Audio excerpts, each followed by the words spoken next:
Olá pessoal, tudo bem com vocês? Vamos dar início ao estudo da estática, falando do equilíbrio de um ponto material.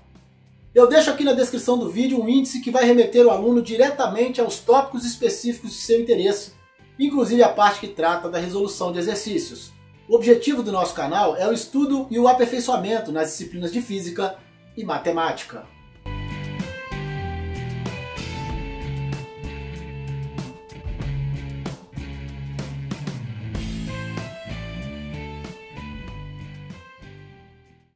Bom, vamos iniciar o estudo da estática pela sua definição. A estática é a parte da mecânica que estuda as condições de equilíbrio do ponto material e do corpo extenso. Nessa aula, estudaremos o equilíbrio do ponto material. Na próxima aula, estenderemos todos esses conceitos vistos aqui para o equilíbrio dos corpos extensos.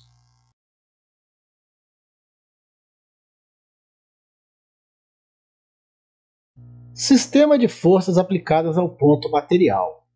Vamos considerar três forças F1, F2 e F3 aplicadas a um ponto P. A gente chama de resultante R desse sistema de forças a força que, aplicada ao ponto P, determina o mesmo efeito que o sistema de forças. Aqui nós temos o ponto P, as três forças F1, F2 e F3 atuando sobre esse ponto.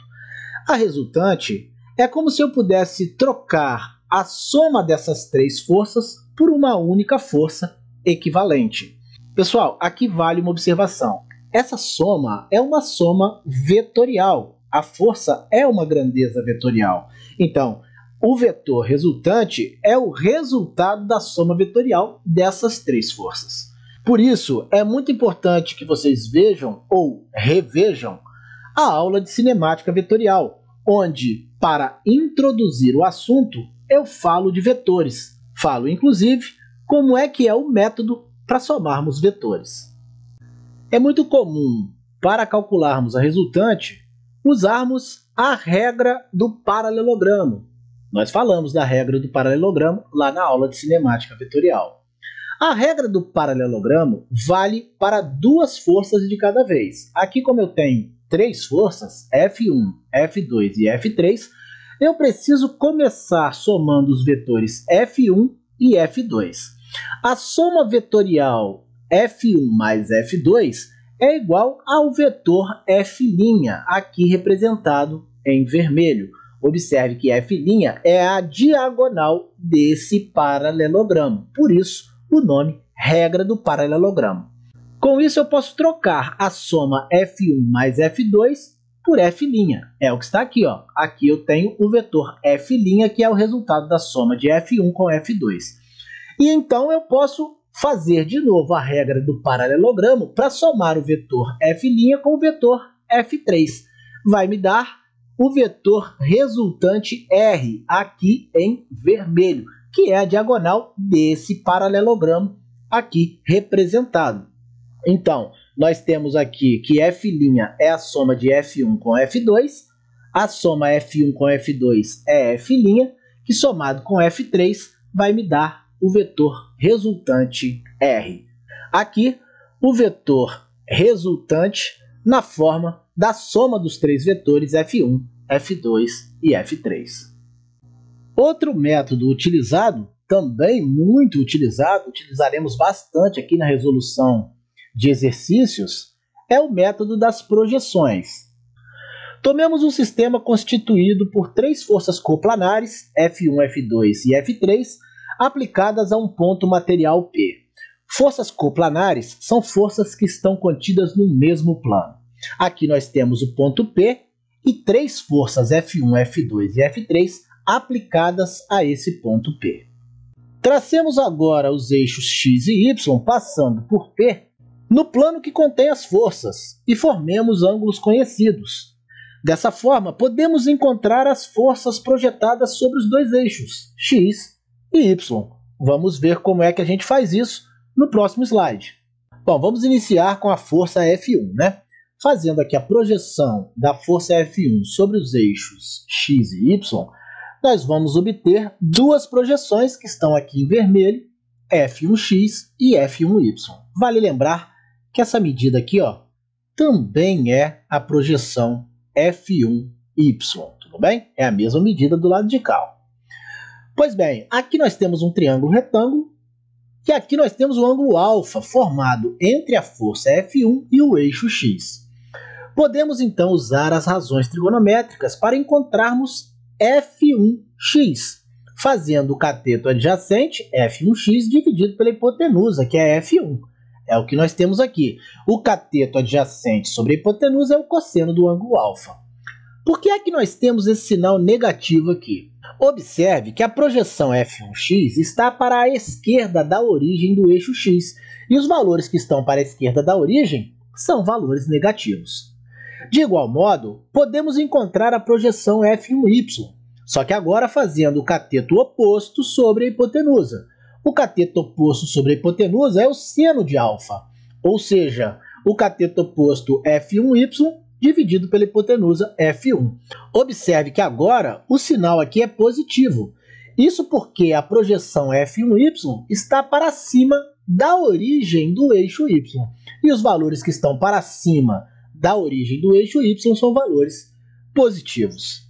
Então, usando essas razões trigonométricas, eu encontro os módulos das projeções F1x e F1y. Vamos agora analisar a força F2 usando o mesmo raciocínio. Antes da gente começar, eu já quero adiantar o que eu falei no slide anterior. Aqui nós teremos esses valores positivos. E vamos ver aqui imediatamente o porquê. Ó. A projeção F2x, que é a projeção da força F2 sobre o eixo x, está para a direita da origem do eixo x. E, portanto, à direita da origem, nós teremos valores positivos. A projeção F2y está para cima da origem do eixo y. E para cima da origem do eixo y também temos valores positivos. Portanto, ambos os sinais aqui são positivos. Ok?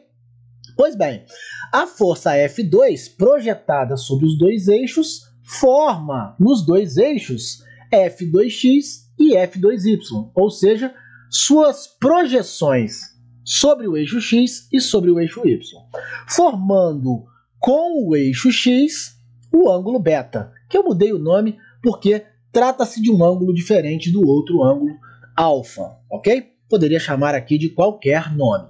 Pois bem, de novo temos um triângulo retângulo no qual a gente pode usar as razões trigonométricas. Vale lembrar que aqui eu tenho F2y, que é a mesma medida desse lado aqui, tá certo? F2y.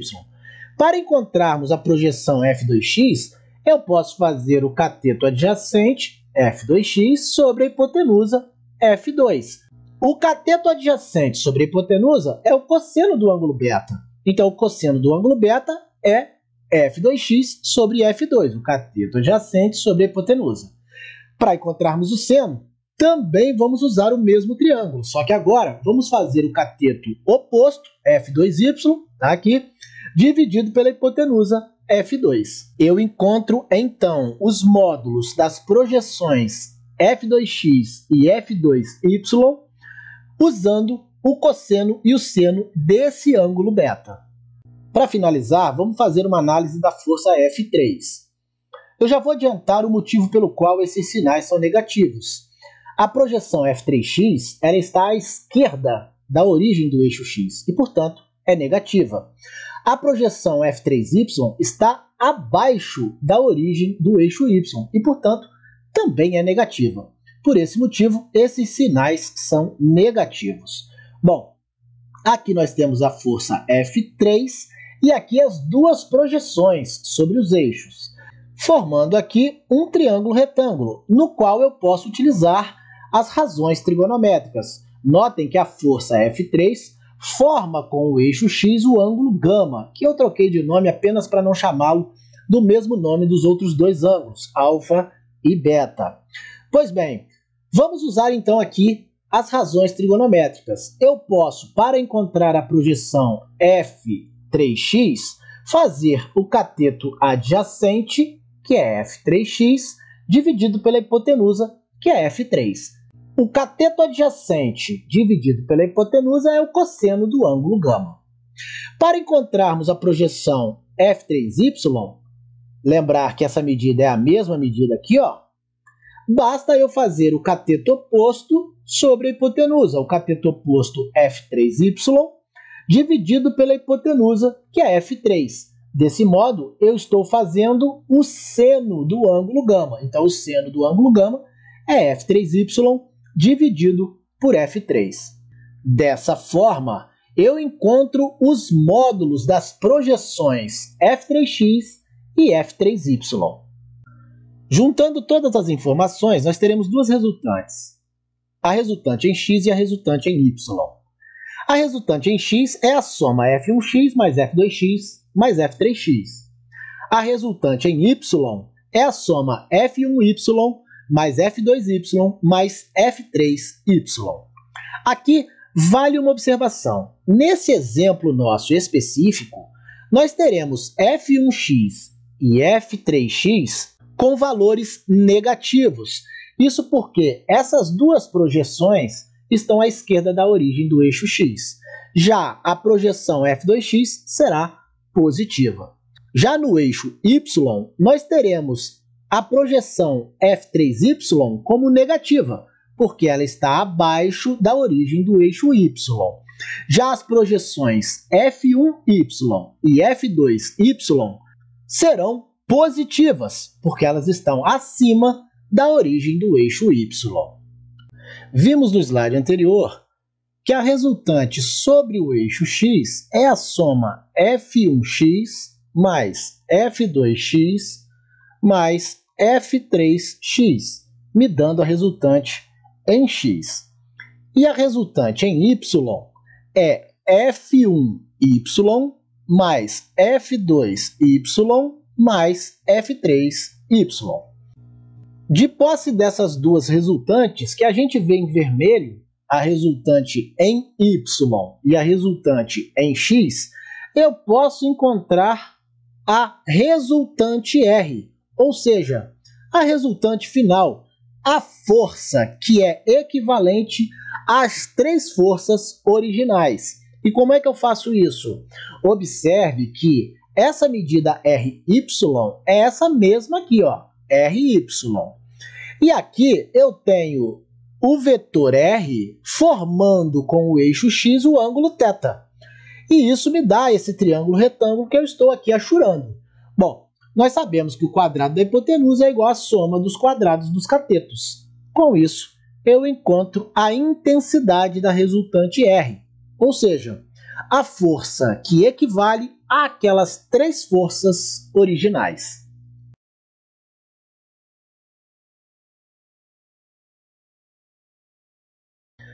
Equilíbrio do ponto material. De posse de tudo que vimos até agora, podemos estabelecer a condição para que um ponto material esteja em equilíbrio, qual seja, a resultante R deverá ser nula para que isso ocorra.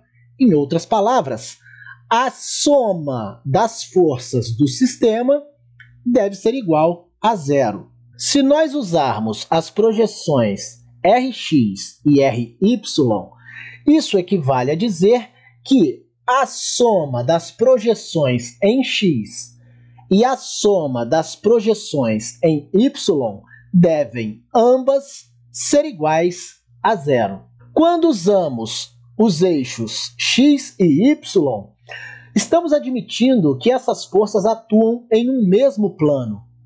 Caso tenhamos um terceiro eixo ortogonal, o eixo z, esse eixo aqui é chamado de cota, a gente tem o eixo x como o eixo das abscissas e temos o eixo y como o eixo das ordenadas. Se tivermos o eixo z, teremos o eixo da cota, ok? Caso esse eixo também exista, basta que a resultante em z, ou seja, f1z mais f2z mais f3z e assim por diante, também seja igual a zero. Atendidas essas condições, eu posso afirmar que o ponto material está em equilíbrio. Na próxima aula, no nosso segundo momento do estudo da estática, Nós vamos falar do equilíbrio agora de um corpo extenso. Eu aguardo vocês, um grande abraço a todos e até o nosso próximo encontro.